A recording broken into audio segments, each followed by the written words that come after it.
Hello, everyone. My name is Jim Posner, and I'm the founder and host of the Don't Panic Project. Every week, we will be providing engaging conversations that educate, inspire, and empower people suffering from anxiety and depression.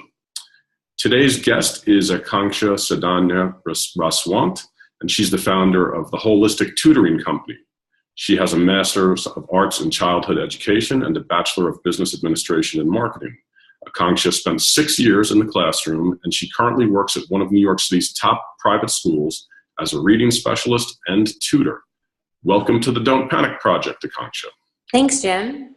You're very welcome. Now, just before we get started, some people might be saying, why are you talking to a holistic children's tutor on the Don't Panic Project? And the reason is really quite simple. Parenting can cause a lot of stress and anxiety.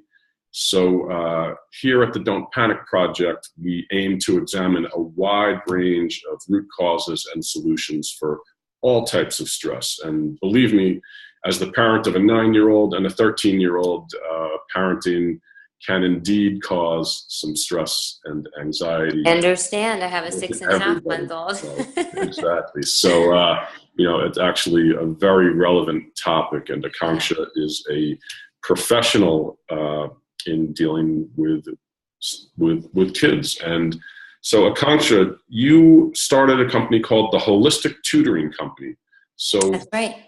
Tell us a little bit about Wholistic Tutoring, how it got started, and what the vision is. Sure. So I used to be a classroom teacher, as you mentioned. And in the classroom, I noticed that children in New York City, I work in New York City, had a lot of energy, and they always have to share a space. And so they didn't have many moments to just be with themselves, to internalize and reflect about the day, and to even take a moment for themselves. So I decided to incorporate mindful moments into the classroom, and that would look like, I would use this Om bell, which makes a beautiful sound. I use it for my daughter too, and for myself. And we would sit around a circle, and we would close our eyes and set our intention for the day, and then we would check in with each other throughout the day, and that would just be like, how am I feeling right now? Do I need a new intention?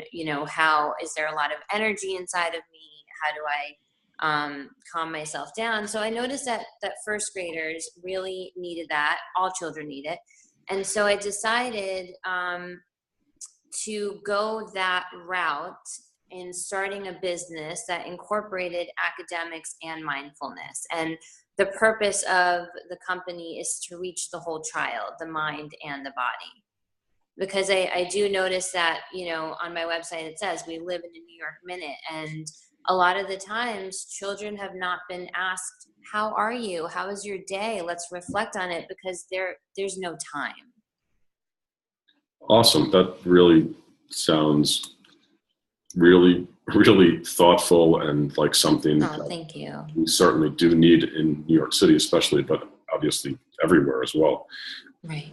Question. So you talked about setting your intentions for the day or for the next hour or for whatever the case may be. Can you actually explain what that means? Sure. And how that process actually, like literally the literal process that the things you're saying to the kids to actually set that intention. Yeah, of course. So what I say to them is, well, in the classroom, I would do it in the morning. Now I do it in lessons after school. So what I say to them is close your eyes, think about your day, think about a goal that you may want to achieve today within yourself, whether it's, it could even be like reading through a few chapters in a book. It could be just recognizing how you're feeling. Whatever that intention is, set it, be thoughtful about it, and then check in with yourself throughout the day to see if you're meeting that intention. Does that make sense? Yes. Okay. Yeah, that does. So maybe for what would be some examples of intentions for a first grader or for a young child that they would Sure. It could be A big one is focusing. So if you're having a hard time focusing, that's okay. Just recognize that you have a lot of thoughts and your mind is wandering, and then bring it back to the present moment, bring it back to the activity that you're doing. It could be, on the rug in the classroom, we're teaching something and the child is thinking about, what's for lunch today, or I can't wait to go outside, and that's fine. That's allowed. And of course we all have thoughts, and just to recognize that and let that float away, and then bring your focus back to the activity. That was a big one for first grade. That does sound big for first grade.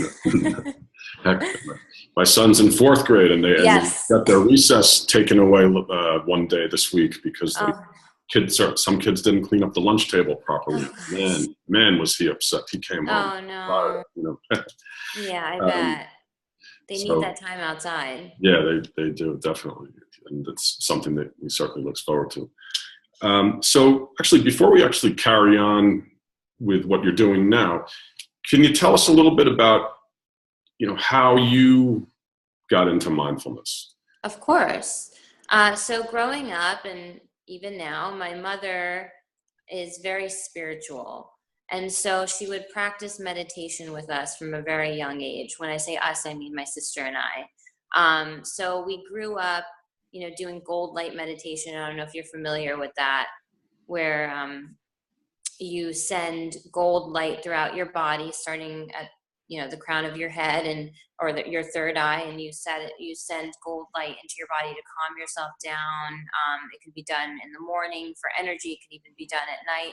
I would always fall asleep. You're not really supposed to fall asleep, but I would always fall asleep. That would really calm me down. So that was part of our daily routine, listening to meditation music, talking about spirituality in general. So that's how we would incorporate mindfulness, because that would actually help me focus throughout the day. That would help me understand my body when I wasn't calm. What can I do to get myself, back to that moment? If my mind was wandering, how do I bring it back? So all of those mindful, or that meditation that we used to do, all of that spirituality that I grew up with helped me just be a calmer child and more present.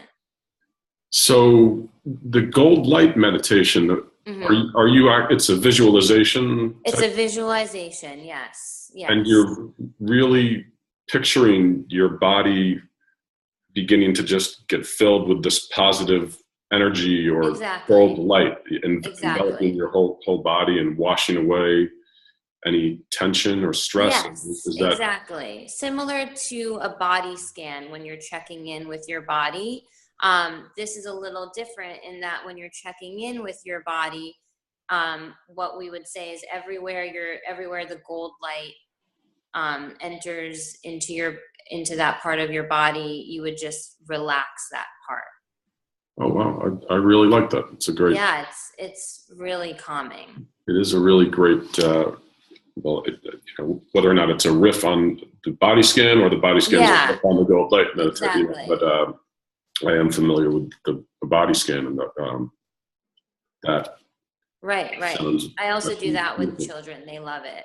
Usually they start yawning and they're like, oh, well, I'm tired now. And I say, well, that's a good sign. That's your brain telling you that you're relaxed now. Right. At least they're calmer. Yeah. Excellent. So you also mentioned how that would help you later on in the day. Yeah. Recognize certain feelings or thoughts. So how does doing the gold light meditation in the morning transpire to helping you recognize and bring awareness to thoughts and feelings later on? That's a great question. For me, I would hold a lot of my stress in my stomach. I still do.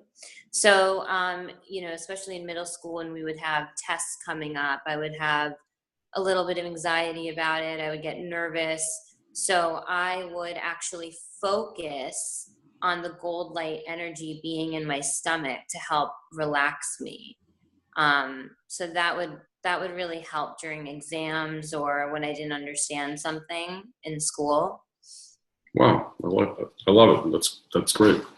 Thanks. Just bringing awareness to where, I guess many times there's a reaction to our feelings in our body. Yeah. So people maybe clench their fists or grind their teeth, or have tension in their upper back quite often when they're anxious. And for other people, I guess it manifests in the belly. So by bringing awareness, and you're kind of actually labeling it in a certain sense. Exactly. Helps you move through the whole negative feeling and thoughts that are associated. Exactly. And something else that I do with children, actually, when they're having some anxiety or stress, I say to them, like you said, just notice where the stress is. Notice where the tension is in your body, where it's manifesting. And just close your eyes. Think of something calming. A lot of the times I use colors because it's very concrete. So a color that makes you feel calm.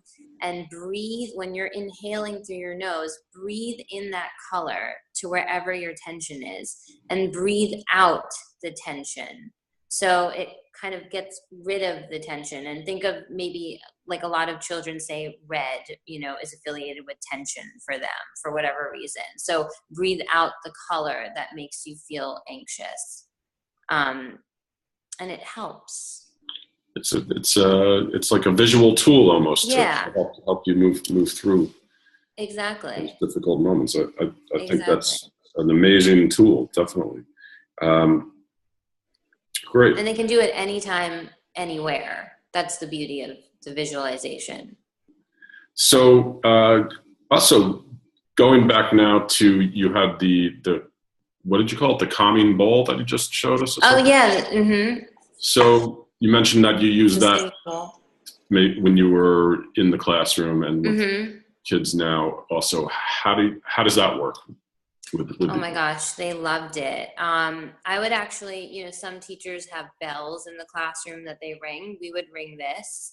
And anytime we would ring this, we would ring it not just like this, but really to use it as a tool to help them relax. They would all freeze and just stare at the bell. And, believe it or not, one of my students actually, that I haven't seen in years, I teach mindfulness to her mutual friend, and her mutual friend just told me that she made me a singing bowl, a Tibetan bowl, in art class, and she wants to give it to me. And I think that's so thoughtful, and it really does resonate with children. I mean, it just goes to show that it does. Yeah. So it just, it brings peace into the atmosphere, into the environment.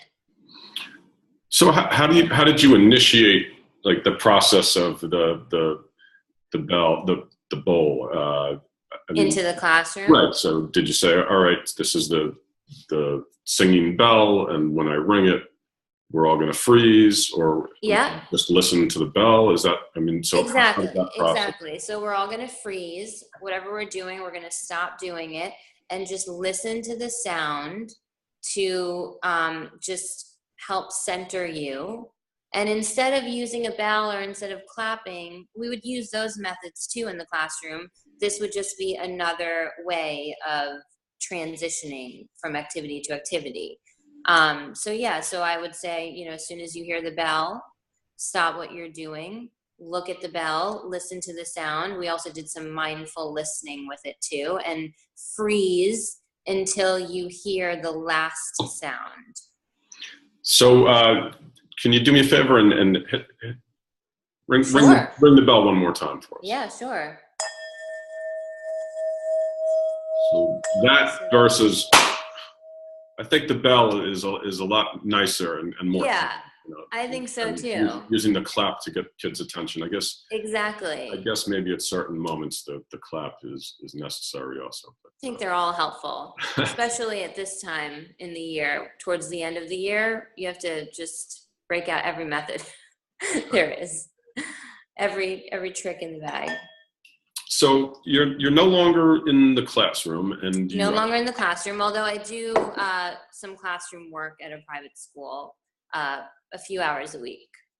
So now you work a lot with individual children that that maybe have some sort of learning disability, or just not necessarily learning disability. I think every case is very different. What I would say is, some students I do mindfulness with, some students I focus more on the academic side, and a lot of students I incorporate mindfulness within the academic session. Great. So can you maybe give us a little sample, perhaps, of a case study with Sure. an individual student who maybe had some type of anxiety issue or learning issue, and how you incorporated your mindfulness teaching to help that student? Sure. Well,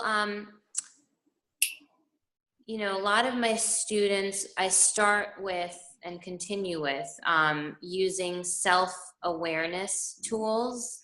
So I have one student who needs a little bit of self-confidence and just work around being aware of who she is and being proud of who she is. So with her, for example, I just focus on mindfulness, and a few activities that I've done.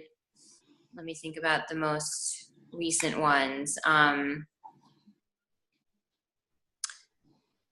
Really thinking about her emotions throughout a day and how she can help herself in those moments when she's interacting socially. What tools she can use if she's in a situation where someone is, maybe she's looking at the situation, her perspective is someone is not being very fair to her. So how can she react in a way that's purposeful and positive instead of negative? Not to label it, but a situation like that. So we work with mindful jars. You and I have talked about that. A mindful jar is, you have a mason jar and water in it, and the mason jar represents your mind, and then you add glitter, and each color of glitter represents the emotions that you have throughout a day. And so if you need a break of some sort in a social situation, you can just shake that up, and as you watch the glitter settle in the jar, I wish I had an example, you breathe into your nose and out through your mouth, and calm yourself down. Something else that we've done together is a positivity board, or an I board, as we like to call it. So everything that she loves about herself and that she loves about her life, and we kind of made a collage with it. Something else that we do all the time, I created this, and I wish I had an example of this too. I created this activity called the Gratefulness Jar. And so it's counting all your blessings. So I have these gems, and in a jar, we fill the gems. So the gems represent the gems in our lives. And every time we put a gem into the jar, we say what we love about, our life. So that also helps bring positivity and happiness. Awesome. It's really great tips and ideas. I think really actionable suggestions. Thank you. And I know one thing that is a cornerstone of mindfulness is attention to the breath.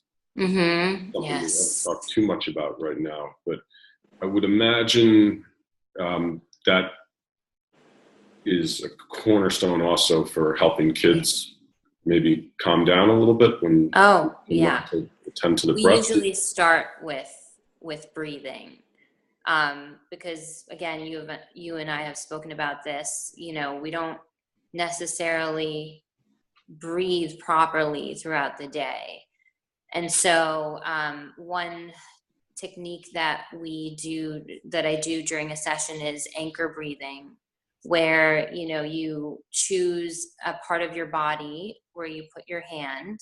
So it could be your belly, it could be your chest, it could be your nose, and it's kind of a reminder to focus on the breath. And so I like my belly. And so when we start the breathing, I say, close your eyes or look down and breathe in through your nose and breathe out through your mouth, and feel your belly rise and fall as you're breathing. And if your mind wanders, it's okay. Just accept that thought and bring your focus back on the breathing. Great. Do you have any specific exercises maybe that, kind of encourage the breath to go into the diaphragm, or is there anything that you do along those lines? Well, I think when we put our hands on our belly, I Right. say to them, try and take a deep breath and bring it and get it to your belly. A lot of the times, it's hard to do that for all of us, even for myself. When I'm breathing with them, I'm like, I didn't get it there yet. We're almost there, and usually by the fifth breath, it's closer to the belly. And so that's kind of how I incorporate that thought into the breathing. Right. It is, I just interviewed a pulmonologist, and she was, we were talking also about the breath, and just to bring some of the science into it, she was confirming that when you do set that intention at a given moment, breathe into the belly, your blood pressure actually lowers, and you really do. Makes sense. Cortisol levels drop. Yeah. All these good things start to happen. It's true. Yeah. It's really, really powerful. And yeah, that's something my mom does every morning too, because of her blood pressure. Wow. And you mentioned also just kind of bringing some awareness to the feelings. So, I'll just tell a short little story about my son. Please. He had this terrible separation anxiety when he started kindergarten. So he'd get into class would start, and all of a sudden he'd, stand up and start going to the coat rack. The teacher would say, hey, where are you going? What are you doing? And he'd say, oh, I'm just grabbing my coat and I'm going to head home. And the teacher would say, well, how are you going to get home? And, he was 5 or something like that. And he'd say, I'm going to take the subway home. I'm going to head home, And, he was terrified because he wasn't with his mom. But it kept happening, and it became disruptive. So he started to get sent to the principal's office. Oh, gosh. And my wife was getting phone calls from the principal that your son is disrupting the class and so forth. So what did we do? We taught him mindfulness without telling him necessarily that it was mindfulness. But we had already worked on some breathing into the diaphragm, so he was familiar with that. But what I said to him, I said, all right, Sebastian, next time that you feel upset or scared or nervous when you're sitting in the classroom, basically tell yourself it's okay. Yeah. So, you know what? It's okay that I feel this way. It's normal that I feel this way. Yeah. A lot of other kids that are sitting here have the same feelings. And then I gave him a breathing exercise to do while he was sitting at his desk. And I kid you not, Akanksha, within three days, the problem was solved. And every day after school, I would ask him, hey, so when you had those thoughts about being scared or so forth, what did you do? And he would tell me. I said, so we were just kind of reiterating it every night. And so again, that's mindfulness. It was just teaching them to bring awareness to the feelings by labeling it and saying it's okay. Yeah. Now, the irony, I think, is that when I was growing up, my parents didn't know anything about mindfulness. And, if I was in that situation, I probably would have had you've got to stay in school. You've got to sit in there, you know, the opposite of what you need, right? Right. So, which is the exact opposite of mindfulness. And what does that do? It makes the poor kid more scared and yes, more exactly. And then you can't focus in class. And yeah. So, you know, mindfulness in action right there. So exactly. yeah. Well, I'm glad it helped. Thank you. But we all were, for sure. No it's doubt. a common issue. But you know, the interesting thing is that little exercise that I just described. I mean, so there's a kindergartner with some anxiety about being in class, but that same methodology applies to an adult if they're going to make a presentation. And definitely. just, all right, you know what? You know, public speaking is often the most terrifying things for people to do. So you just, before the speech, you say, all right, I'm a little bit nervous. Yep. It's okay to feel this way. It's normal to feel this way. And just by kind of bringing that awareness to your feelings and your emotions, and, you know, maybe settling in to do a little bit of breathing into the diaphragm. And again, breathing into the diaphragm is something everybody should practice. And that way, when you do have a stressful event, you can use that tool. Because the first couple of times you try it, many times people are like, it doesn't feel relaxing, they're trying too hard. Or, then they give up. Yeah, and I think it takes a little while to get the rhythm, and sometimes people think, oh, I'm not doing it right, and it can create some more stress. So, you know, I'm still working on it. Yeah, everybody, right? But, you know, you can prepare for these moments. And just by doing a little awareness dialogue, it can make all the difference. I mean, you know, if you're the lawyer going into the courtroom, if you're the person going to make a sales presentation to some new clients. And even if you're the parent who has the separation anxiety. Oh, that's right. You know, sometimes it's not just the child, it's also the parent. Or if your child is having an issue like separation anxiety, you know, the parent also feels anxious about that, getting phone calls from the principal. So it's something that a parent and child can even do together. That's a great tip. And you know what a great segue into just bringing some mindfulness for parenting and kind of completing and bringing this conversation almost full circle. Would you have any tips? I mean, obviously, we just talked about some things that adults can do with our own awareness dialogue. Oh, yeah. But would you have any tips? Yes, of course. Well, as a new parent, let me tell you, it's necessary to bring mindfulness, include mindfulness into your day. It's also very difficult because parenting tests not only your patience, it also gives you anxiety that you never knew you had. And so mindfulness is very important for that reason. And I understand that it is very difficult to find the time, but even just a few seconds will help you. And so something that, and I can give you examples of what I do during the day. Whenever Aria, my daughter, my 6.5-month-old, almost 7 months, is sleeping, I take a few breaths and just take moments. You know, I look around my living room and I'm like, okay, I need to organize this. I need to organize the kitchen because this is my time to get everything done. And then, you know, I feel it in my belly. That's where my tension manifests. And I say to myself, hold on, I need to just sit down and take a few breaths. And believe it or not, the subway is also a place where I engage in mindfulness and meditation.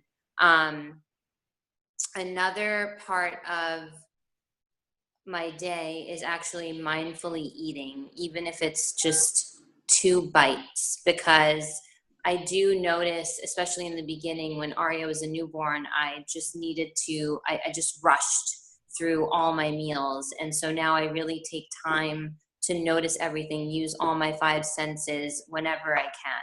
Again, it's difficult when you're working and you're a mother or a father, you know, it's hard to incorporate it, but it just takes effort and you can do it. Our ritual, our bedtime ritual is a massage so Arya gets a massage, we do some yoga, and during the yoga and massage, I send her kind thoughts. And so it just brings positivity into the bedtime routine for both of us. And even, my husband's home, all three of us. So, when I'm massaging her, I say to her, may you remain healthy, may you continue to be inherently happy, kind wishes like that. And I know she feels that energy too. So it's my way of partnering up with a baby, and when she's older, hopefully we can do more. That's absolutely beautiful. And Oh, thank you. To take it a step further, also, when you are, again, to bring this full circle, we started out the conversation talking a little bit about intention. You have that intention to be present with your child and maybe say that mantra with your child in mind. When you do that, by definition, you are making yourself present in the moment. Yes. Because you're doing that, and now you're not thinking about, yesterday or something that you're thinking tomorrow or next week. Yes. So, all that energy and is really focused on your child. And like you said, I'm sure your child picks up on that. And yeah, it's so important. And, I catch myself with, the phone. It's everything. It has everything. And I always have it for work. Exactly. Just when I'm at work, I'm thinking about Ari. I always have the phone. And when I'm either feeding her or just with her, I really try and put the phone away and keep it far away from us. If I'm in the living room, I put it, on the counter in the kitchen. And it's hard because there's a feeling that I just want to know. I want to feel connected with others. I want to know what's going on. At the same time, I want to be present with my daughter. And so that's the only way to do that sometimes. And, even mindfully communicating with her during certain moments throughout the day, if she's conversing in her own baby language, like putting the phone away, making eye contact, listening to her, letting her finish her thoughts, because she has thoughts and she's communicating. That's so cute. And, and just responding once she's finished. So that's another way of bringing mindfulness into the day. That's, again, I don't have any other way to describe it other than just absolutely beautiful. Almost brings a tear to my eye, really. Oh, thank you. That also, it reminds me of a mindful parenting tip that I have that somebody told me about a long time ago, and I've been doing ever since. And that is, when your child is speaking to you, and maybe when they get a little bit older, you kind of just get down to their level. So you have that 3-year-old toddler who's speaking to you, and so just get down on one knee and talk to them instead of being towering over them, over them and looking down on them. And it creates it does create more of a connection. It's amazing. It really does. And then also, why the child's speaking, just think about breathing properly also. And anytime you kind of go to your breath, you instantly become more present for everything going on around you. So get down to that level of your child physically, meaning kneel on the ground or whatever it is, and take a couple of deep breaths, and like you said, let your child finish. Yeah, it's a way to connect with them on their level, literally. Amazing. Great. Again, I love it. Really, really beautiful stuff. So thank you so much, Akanksha. So thank you. Good timing, because I hear her crying in there. All right. I don't know if you hear it. I didn't hear it, but okay, good. Certainly all good. Oh, now I do. So, there we go. Before we wrap it up, can you just tell us where people can reach you if they're looking for you? Yeah, of course. Please feel free to go to my website. It's Wholistic Tutoring, WHOLISTIC tutoring.com. And all my information is on there. should I give my phone number, or that's enough? If you want to, but if it's on the website, that's probably. Okay. Yeah. So great. I really feel like this was a really, really engaging conversation, and there are Thank you so much for really facilitating it. Thank you. There are a lot of really good actionable takeaways that people can start to use, as soon as they stop watching this interview. So right, I know. Thanks. That's so great. I'm so glad. Thanks again, and that's what we're all trying to do here. So thanks again, Akanksha, and we'll see you soon. Thank you so much. We'll Thanks, see you meditating on the subway. Yes, exactly. Have a great day. Take care. Have a great day.